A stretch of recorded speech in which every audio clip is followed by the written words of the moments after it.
I'm delighted to introduce Mr. Gerson, Cunha, who's well known for leading Lintas for the ad agency for 10 years, but where he worked for 25 years after a brief stint at PTI Reuters. He has also spent 10 years working in UNICEF in Latin America and New York. He's actively involved with citizen groups in Mumbai and has been associated with theatre and cinema for a very long time.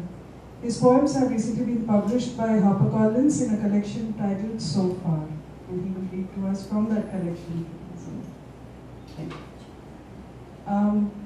Angelica Freitas is here from Brazil. She is trained in journalism but is now a translator and a poet. She has read in several poetry festivals in Latin America as well as in Europe, and her work has been published in France and France, Mexico, Germany, Spain, and in the United States. And the English edition of her book, Rilka Sheikh, won the Best Translated Book Award for Poetry in 2016. Welcome to our festival.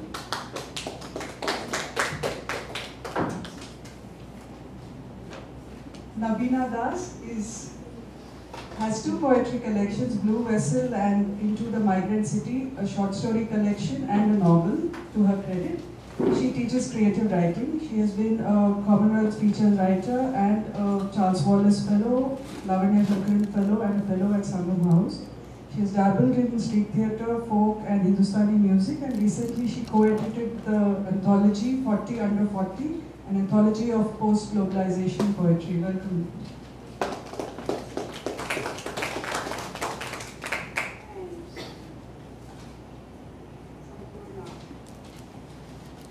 Sampurna Chattarji is a poet, novelist, and translator. Her 14 books include 5 poetry titles, 3 novels, and a short story collection about Bombay. Her latest work is a translation of Joy Goswami's selected poems, as well as a collection titled Space Gulliver Chronicles of an Alien. Are you reading from that? Wonderful. Thank you so much for joining us here today, and I will let you begin. How will we start? Who's leading? Mr. Dakuna. I really get a little embarrassed when people refer to me as poet, and what I do is poetry. And Sampurna suggested that I say this at the start of disarming, so consider yourselves disarmed. I'll start, if I may, with a poem of Dom Morales, but for whom there would have been no HarperCollins, no Goa Literary Fest. Dom. It's what the vine absorbs, spring rain and measured sun, that matters more than wine. The bruising hail one autumn afternoon, someone singing at a distance, all remembered softly, in the purple nodding its bouquet in the green shade. Vintage is a ripening of accidents. Now the grape is pulped for cups to fill, eventually to be swilled with the mutton down. But what's left after utterance of wine still holds some cadenced sun, some sense of earth. Sit for a moment, Don. Let us speak of words you soaked up, but never turned into a roguish tale. Also, perhaps, of sorrows that in the end grew inward, bent on killing you. Where's to go? A prison has shattered and departed, a magic of untold tales, still in its silenced light. And I wrote that 2 days after hearing that he'd been diagnosed with cancer. What I will read, and I wish I knew that you were from Brazil. I remember Brazil fondly because I spent passei 6 anos vivendo isso no Brasil. but they will be about Bombay and Goa, two places I really belong to. This is Bombay. All that flees. I keep thinking of the horse I saw galloping up Pere Road last week at high traffic time. Steel hooves clanging on the astounded track, mane flying, blood oozing down a flank. Rope trailed from his neck with a story of its own. Traffic parted raggedly for the hurtling form, heading from the racecourse end towards Kemp's Corner and the Hughes Road traffic. Did no whisper warn him of the telephone and sanitation people digging trenches there? Italics, these are the horse's thoughts. The hurt in my side gets better when I run. Right a bit, the red bus is stopping, slow down. Did he race past the post and lose his way?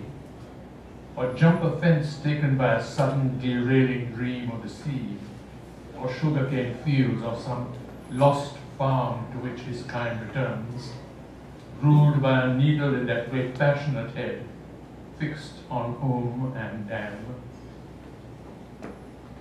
Some of us in the quiet that follows thunder recall parades up Kambala Hill on Derby days, stakes lost and won in stately ways, viceregal horse winding in perfect clatter to Government House, past the towers of silence, up Walkeshwar Road. He followed the same route, my stallion, fleeing his mystery. Briefly, he seemed to lose touch with the road. Was it a trick of the setting sun that a wing appeared on each bright shoulder, touching it with flight, that suddenly he was gone? It's a certain strength we own. It's a way we have lost.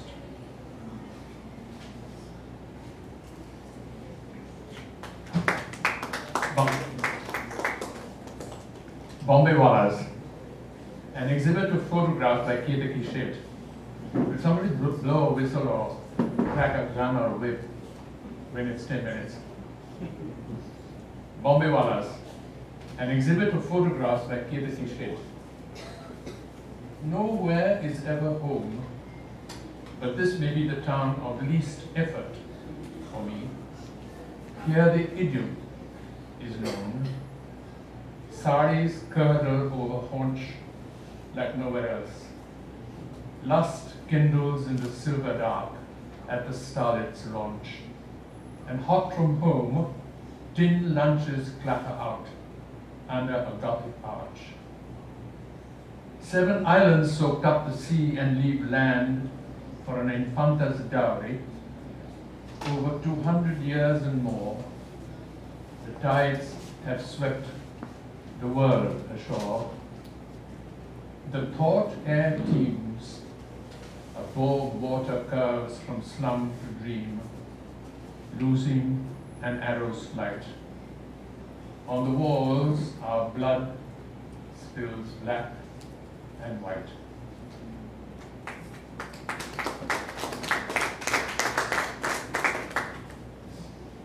Witness to a demolition, Bombay. You will ride your scooter through the rubble as my household falls, urchin from Garhwal, lurching around the plot between income tax and unit trust. Your father and the builders are to mind each other till the new floors rise and the small consultancies bustle in. I hear that the Semi-Precious Stones Association has already booked a floor. Power and nostalgia built Gothic bungalows here. Colonels pebbled the shore with their teak floors for polkas and gardens honeying the sun. Outside my home, the city slowly hardens. Hawkers charged shrewd prices at the garbage killing. Finally, the bungalow and days of tennis on the lawn were beaten, and now must go. What has she done that makes her everything she is? A lady who lives upstairs, deaf from the quiet of her hills and the roar of our street. The house was her childhood. She is now its infirmity. When demolition starts, there will be the gap in our history. Her ambassador died on a hillside in her arms. The pile driving began in her infancy. Part 2. I saw an eagle on the lawn last week, fierce-eyed but feeble. What spat him from the predatory blue of birds and folded his wings that with special soaring? Beak and talon turned sympathy away, but also the crows impatiently hungry in a peepal tree. Seigneurial, he roamed famished near our clink of plates. Once he tried to fly, but ended hanging upside down on a low branch. He fell amid a din of birds.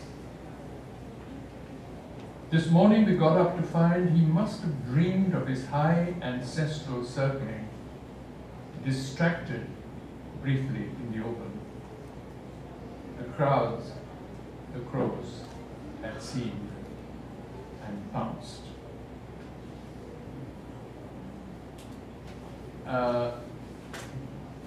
Goa, old Bardev's house. Have I 10 minutes? Old Bardev's house, where coconuts fell minutely counted. Cool in the height of my house, dear fat stones, red marrow built wide as a man's breath against the wars of those days, assault by burning brand and hoof. Now you shield against the torching sun and the pile drivers' thunder.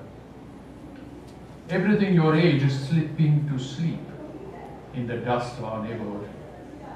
We are left your postcards smelling of an old lady's lace. In the front quintal, a date palm grows, its bronzed and wanton fruit secret with sweetness. The coconut harvest yielded a fine ancestor strain. A journalist's grandfather was jailed for his pains. An export cousin became the jeune savant portugais. Quadrilles were gravely danced before the Monday, uncle's flourishing hankies. Now, through the floors of broken china, roots of some undiscovered tree ride up. The shell panes carved from Baca smudge inside the casements of Westlight.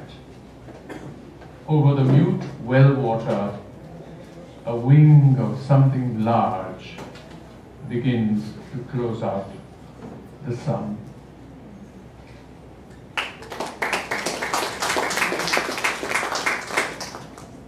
Courage at the Fort Aguada. The tinted window improves my see and air conditions the sun for me. I notice that the hour and tide have made the morning fine outside for all the bodies, burnished bronze, lunging in the pool. I shall be sportive in the cool, sipping rum with lime, a sheltered furlong from the lawns, reading last week's Time.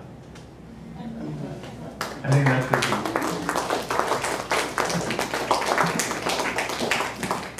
Good afternoon.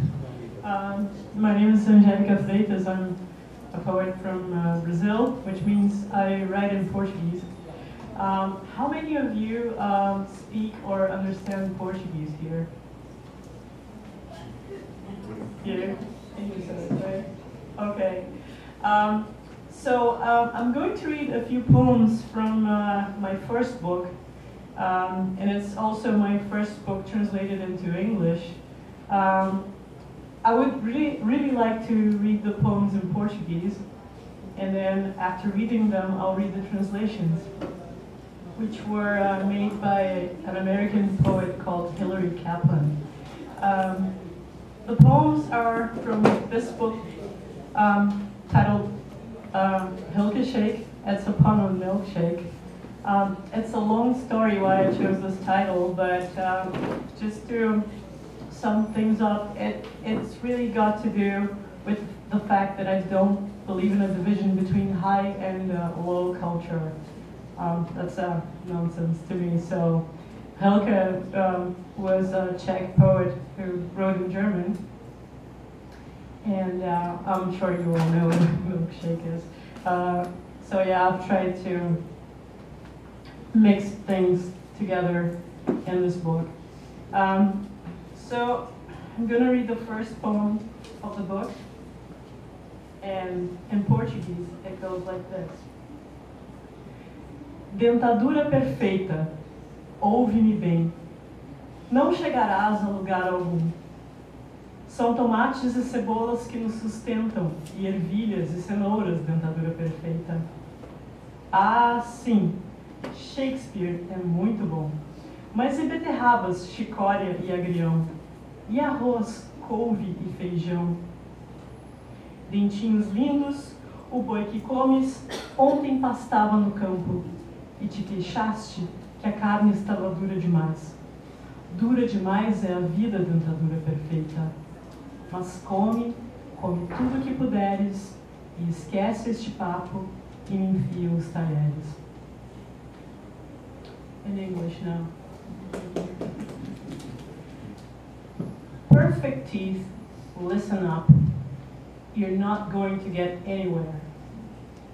Tomatoes and onions sustain us, and peas and carrots, perfect teeth. Ah yes, Shakespeare is very nice, but beets, chicory, and watercress, and rice and beans, and collard greens? Lovely little teeth, the bull you're eating just yesterday was chomping in the field, and you complained that the meat was tough. Live stuff, perfect teeth. But eat all you can, and forget this chat, and dig in.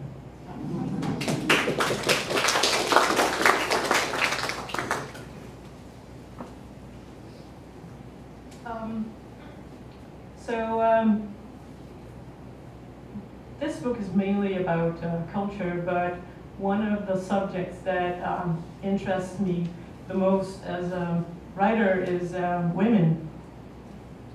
In fact, my second book of poems is called Útero é do tamanho de punho, which in English would be a uterus is the size of a fist, and it's basically just poems about women, and my translator is currently working on them. But this poem has to do with gender as well, and it's basically how nice it would be to have a little mustache.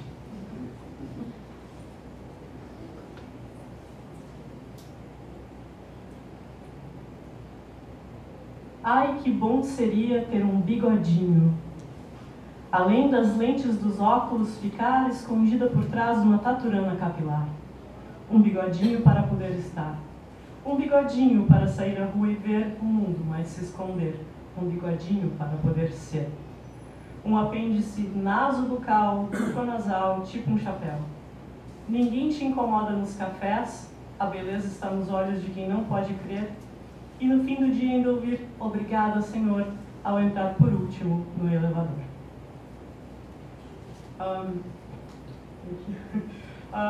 In English then. How lovely it would be to have a little mustache. Just beyond the lenses of your glasses, to hide behind a fuzzy caterpillar. A little stash to let you be. A little stash to go out and see the world but not be seen. A little stash to be as you are. An appendage, from nose to mouth, mouth to nose, chapeau-like. No one would bother you in cafes, for beauty is in the eye of the disbeliever, and to even hear at the end of the day, thank you, sir, as you enter last the elevator.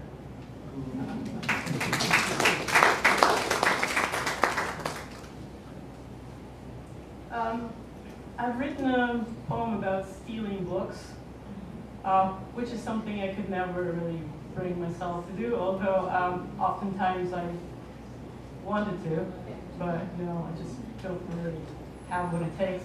So, but I wrote this poem, well, which is basically about it. Entro na livraria do bobo. Não tenho dinheiro e tampouco tenho talento para o crime. Desfilam ante meus olhos títulos maravilhosos, moribundos de tanto estar nas prateleiras. Roube-nos, dizem eles, não aguentamos mais ficar aqui na livraria do bobo. Quem acreditaria nesta versão dos fatos? Ajudem-me, maragatos, nesta hora afanérrima de uma libertadora paupérrima de livros. Retumba meu coração, retumba mais que a bateria do salgueiro. Treme o corpo por inteiro e as mãos já suam em bicas. Ganho a rua, as mãos vazias e os livros gritam maricas.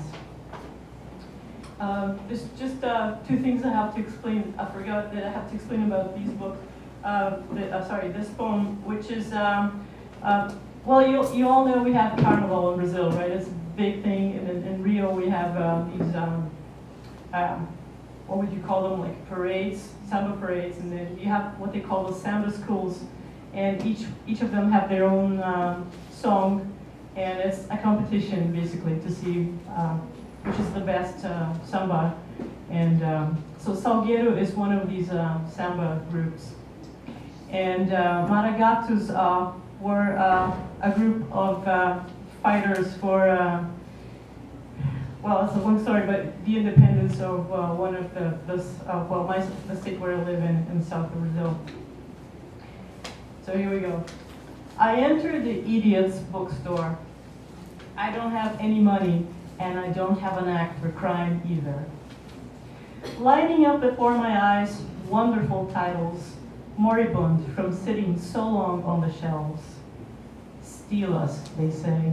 We can't stand it anymore in the idiot's bookstore. Who'd believe this version of the facts? Help me, Maragatos, in this most stolen hour of a destitute liberator of books. My heart pounds more than the Salgueiro drum line. My whole body shakes, and my hands sweat buckets. I reach the street, hands empty, and the books cry, sissy.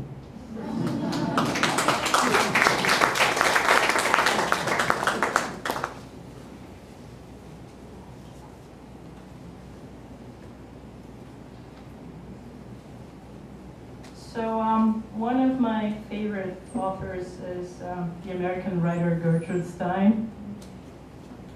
And I wrote this poem for her.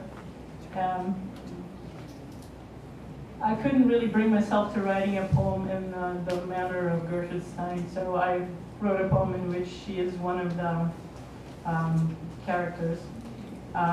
It's called In the Bathtub with Gertrude Stein. I'm going to read it in Portuguese first. Na banheira com Gertrude Stein. Gertrude Stein tem bundão, chega pra lá Gertrude Stein, e quando ela chega pra lá faz barulhão, como se alguém passasse pano molhado na pedaço enorme de edifício público. Gertrude Stein, daqui pra cá é você, o paninho de lavar atrás da orelha é todo seu, daqui pra cá sou eu, o patinho de borracha é meu, e assim ficamos satisfeitas. Mas Gertrude Stein é cabotina, acha graça em soltar pum debaixo d'água. Eu, hein, Gertrude Stein? Não é possível que alguém goste tanto de fazer bolha. E aí, com a banheira dela, puxa a rolha e rouba a toalha, e sai correndo pelada, a bunda enorme descendo a escada, e ganhando as ruas de Saint-Germain-des-Prés. In the Bathtub with Gertrude Stein. Gertrude Stein has a big butt. Slide over, Gertrude Stein. And when she slides, it makes a great noise as though someone dragged a wet cloth across the huge glass window of a public building. Gertrude Stein, from here to there, it's you, the washcloth behind your ear is all yours. From here to there, it's me, the rubber duck is mine, Gertrude Stein, and thusly we're pleased.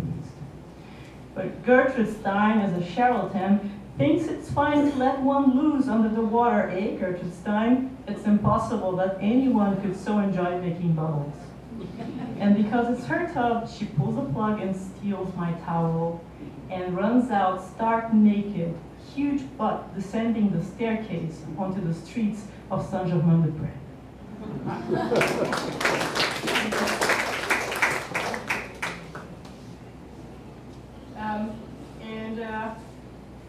This last poem I'm going to read, I'm just going to read it in English because it's slightly longer. It's about the Little Mermaid. Not the Disney one, though. It's called Mermaid in Earnest.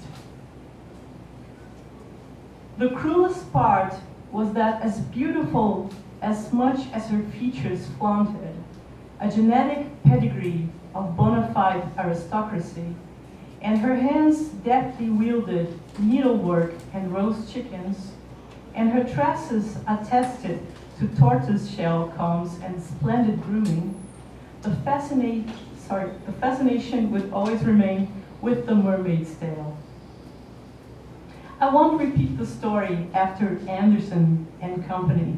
We all know the rough path.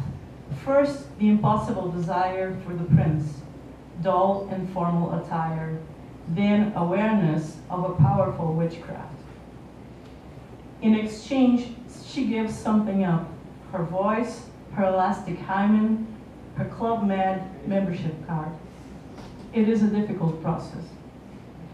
Feminine bipeds are fooling themselves, attributing to high heels the pain more properly ascribed to haughtiness, seeing as the mermaid treads on knives when she uses her feet. And who takes her seriously? The ending would be better if she regained her tail and never shaved again, instead of the elephant dancing in her head when she sees the prince, and the 36 fingers that sprouts when she offers her hand. Thank you.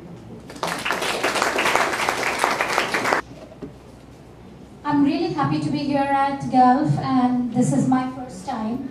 So whenever I'm reading at a place for the first time, I tend to read the same poems over and over again. But this time it's special because I'm with Mr. Cunha, who we have heard so much about. I've never had the pleasure of meeting him earlier.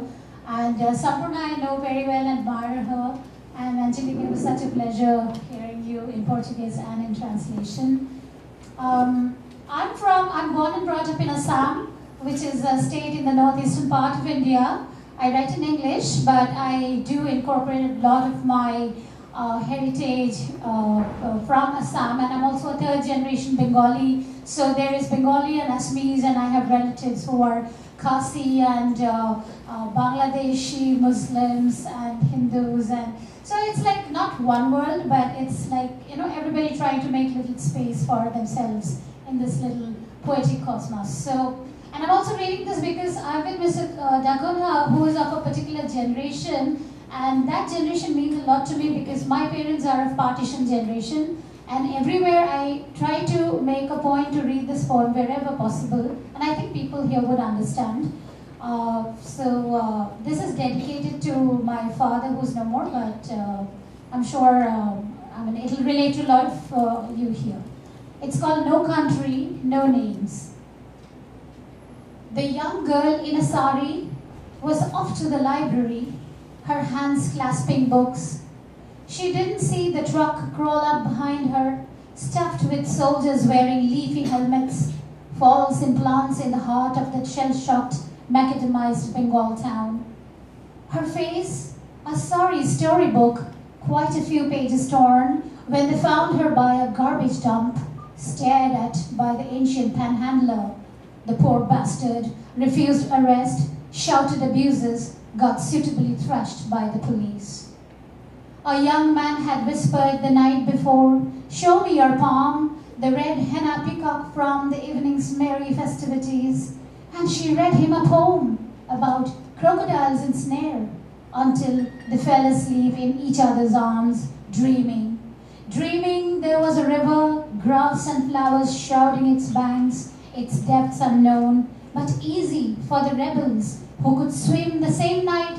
Yahya Khan made quick plans to strike universities where students were dancing to songs of Tagore.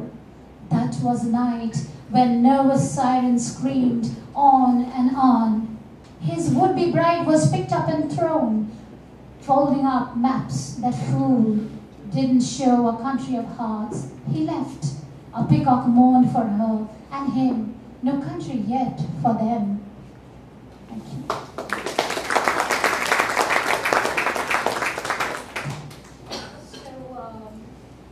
So from no country, because I live in imaginary places, and although of course I'm in the Indian nation state, but you know, we writers and poets keep arguing where we actually inhabit, and those spaces are in our minds, in our hearts, and in reality.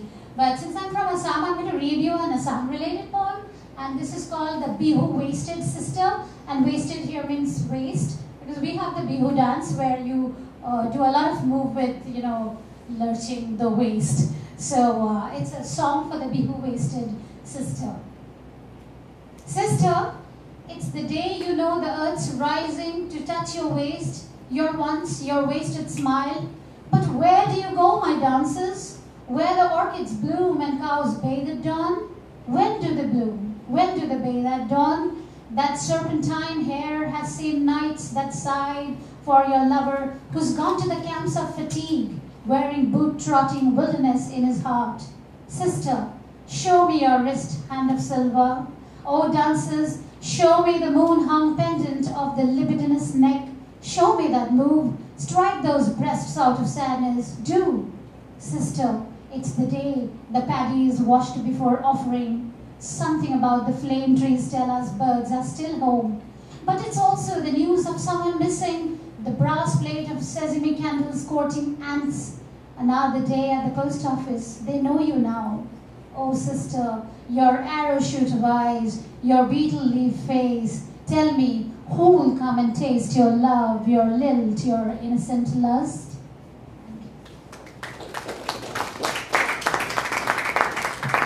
So I'm going to read two or three more poems, time permitting. Vanitha will let me know.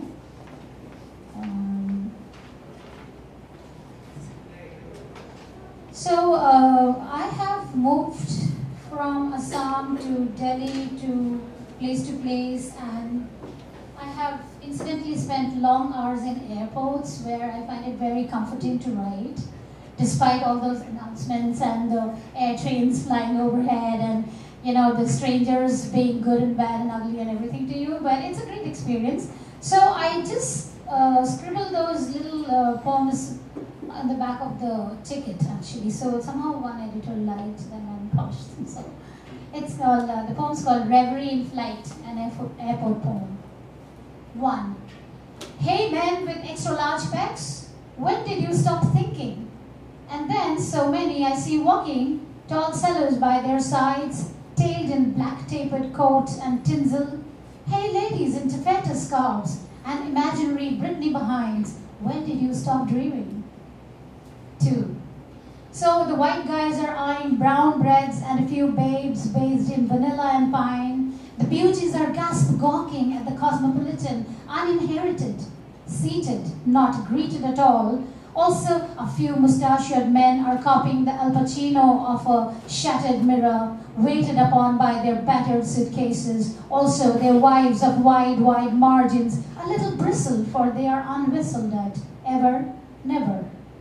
3.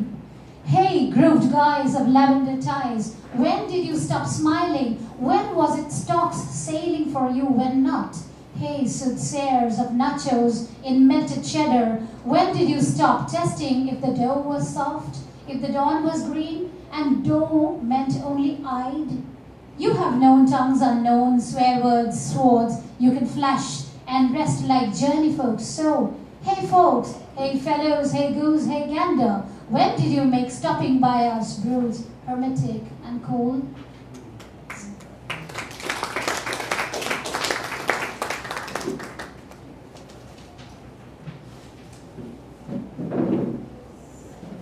There's one poem also that I read almost everywhere because I kind of like reading it, like the sound of it and the reactions that I get while reading or later. This is after Wallace Stevenson's famous poem, and when I start reading, you'll know which one I'm talking about. I was at one point very heavily influenced by imagistic tradition. So, but this was just a play in words that we were trying to do. It's called 13 Ways of Looking at Your Hands. 13 Ways of Looking at Your Hands after Wallace Stevens. 1. When the evening came home, the hands were the only ones that lit the warmth. 2. This hand and the other, with two of mine, sometimes tell tales, sometimes muzzle them. 3. When the pink man rode the train, sitting a rhombus away from me, I thought I saw him with your hands. 4. The hands have held tomatoes, a few sprigs of fennel, my blunted chin, the pillow frills of our sleeps. Now they hold a memory bunch, handed down in never sound. 5. It was only in a dream about shopping counters that the hands were stitched onto another hand, shuffling plastics along my gliding arm. 6. There's a window with a tree with many hands that droop and call. There's a chair where I see and recall your dripping hands. 7. If I see the tabletop talking in a loud monotone, I'd say your hands are busy arranging themselves from the past to the front. 8. I have loved those green hands. I have lived without those serene hands. The vowels are now too drunk to get away. 9. In the paintings about life and little birds, your hands became the background, their unseen veins and fine skin layer. Now it's a downy rain through which the hands wipe my tears. 10. Oh, those hands still go mining into my woman pit, sweet jelly and warm on fingertips. Once up on my coffee breast, they mottle, oh so fast. 11. Did I say your hands no embrace? Did I see them raise my hips in a weather fricative push? I must have been lying, or writing poems. 12. It pisses me off to think this hand could look like a naked bird head in a fist holding a fork. Drop it. Lick those fingers. We won't talk Charles Simic over lunch. 13, and the last one. Are you saying it's all handheld? Coffee cup, steering wheel, cell phone, Billy Collins's fast ones, and the small of my back? Tell me another way I could talk about your hands as though they were blackbirds. Thank you.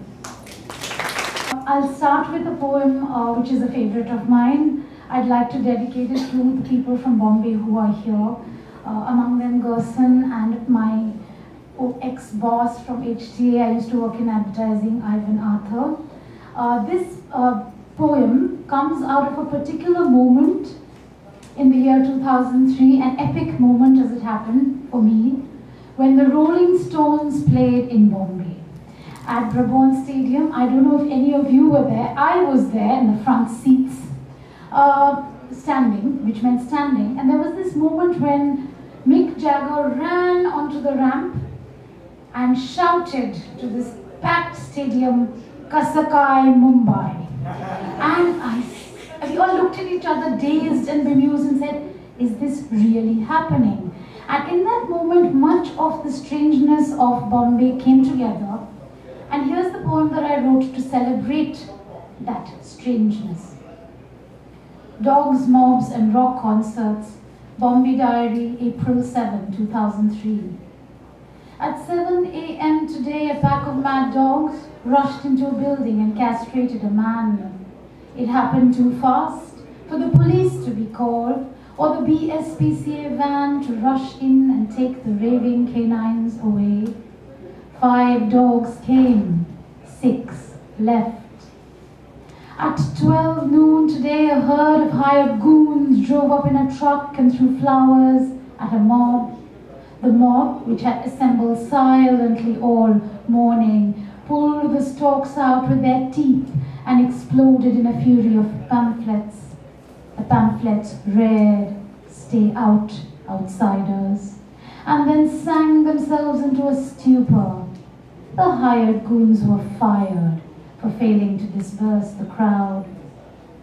At 7 p.m. today, a stadium flung open its gates to the sky. The earth rocked and the people stoned. Enormous rubber lips turned electric blue with the sound on the ground, crushed between a dressed-down executive and a made-up mother of 2. An aging Indian singer shook his locks. In the champagne seats, the liquor baron bubbled tidily out of his tux. At 7:10, 12:22 and midnight, the city felt a tremor of longing. Strange things had happened and passed it by. Tomorrow, all that would mark the hours would be the trains. The 7:10, the 12:22, the midnight. Each rattling its chains, returning thousands to their cages till dawn.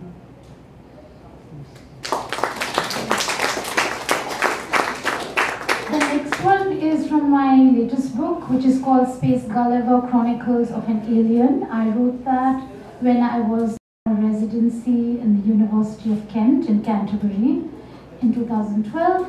I arrived there in February, very, very gloomy, dreary time, and I asked myself, what on earth brought me here? I've written all the previous 10 books sitting at home. Why did I have to exile myself to this country, no doubt familiar to me through its literature and previous visits, but to live here for 3 months in this horrible weather? And the person who saved me, this is going to sound slightly offbeat, is a character I had invented some years ago called Space Gulliver. Space Gulliver came, she stayed with me for 6 poems, she went away, that was the end of Space Gulliver, I thought. But in 2012 she came back like a revenant and became the way I could deal with those months there. Became my alter ego, the person to whom I could pass on my anxieties, my angst, my alienation, became the person through whom I could speak fictionally, and became the central character in a sequence, a book-length sequence of poems. Now, as it happens, as you start living in a place and getting used to it, you get comfortable, and at one point, Space Gulliver, as happens to the best of us, fell in love. Space Gulliver has fallen in love. The ultra-shine quality in magic quantum is what she has fallen in love with. Disquisition, she feels like telling someone tugging at their sleeve, that's the word I've fallen in love with. Is that an ocelot or an eye-eye? Is that an anoa? Gene, you old world carnivore. Goanna, you lizard. Space Gulliver is experiencing delirium, like the weightlessness she was once addicted to. It is only at the beginning of falling that you experience delirium, she tells herself with the sternness of the autodidact. When the ultra-shine quality of magic quantum illuminates the mass that is moving towards you at the speed of light, of thunder, of fallen lightning, that's when space vanishes. He might have been wearing her 7 leaguers, the way his strides swallowed the earth, the sky, the gulf between them, which an instant ago was solid, carpeted, held down by humans and table legs, chairs holding bodies. not astral, not remotely luminous, until this happened, this magic shine of ultra-quantum, hyperbolic parabola, the path you took towards me. Never reduce me to me again. Space Gulliver chastises him with a joy she might have considered unbecoming in someone of her age and gravity, if it weren't for curve, points, equidistance, wonders that make her shine like the quality of magic. This quantum ultravenously surrounding her with its smell of sky. This is heaven, then, Space Gulliver thinks, as she wears his scent left lightly on her breast and moves through the minutes at a very secret gallop. This disappearance of place. An elephant on one finger, a serpent around the other. In this paradise, the serpent is beautiful, wise as the elephant is strong. In this space, beyond space, which is heaven, each animal sounds like its name, so you can recognize it though you have never seen it before.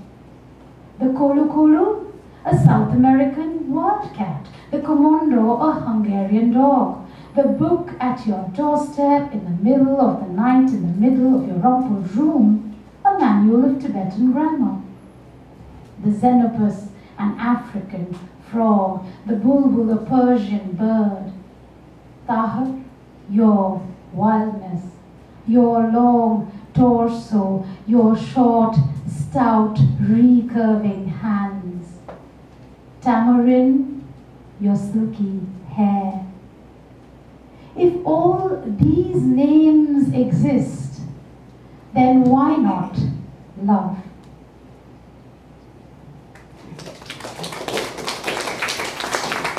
And I'll end with a very short poem because I can see people fleeing for the next. This is the misery that the last speaker on the panel has to be subjected to. Thank you very much to those who have remained in the room. Do I have a minute or do I have a few seconds because I've only read 2 poems? I'll end with a poem on storytelling, because yesterday something interesting that came up was about the need for story, about the need for multiple stories. Storytelling. Cupped around the flame tree listening, a conch perched hard against your mother-of-pearl lips, calling to arms the long-lost notes of remembering. A turned-up lamp, smoking soot against the glass, your soot-black eyes greedy and intent as mine. A mat on a cool floor, the slide of rattan striping your thigh into patterns the color of flesh. A cloth sheet strung tight against the dark, whispering with moths come to learn the flicker of light. Many facts unwritten, told in many tongues. Why not storytelling? Why not the urgent hush, the sacred words, the spool of silence, raveling? I have been granted the elephant's memory. I could count and recount the ways in which a poem turns slowly into the story I wasn't writing, was always writing, into the sharp, clear sound of morning, ancestral and strong. And as I said in a very short poem written after I drove through South India, it's called National Highway 18, and the poem goes like this: the road runs on, it is you who must learn to stop. Thank you.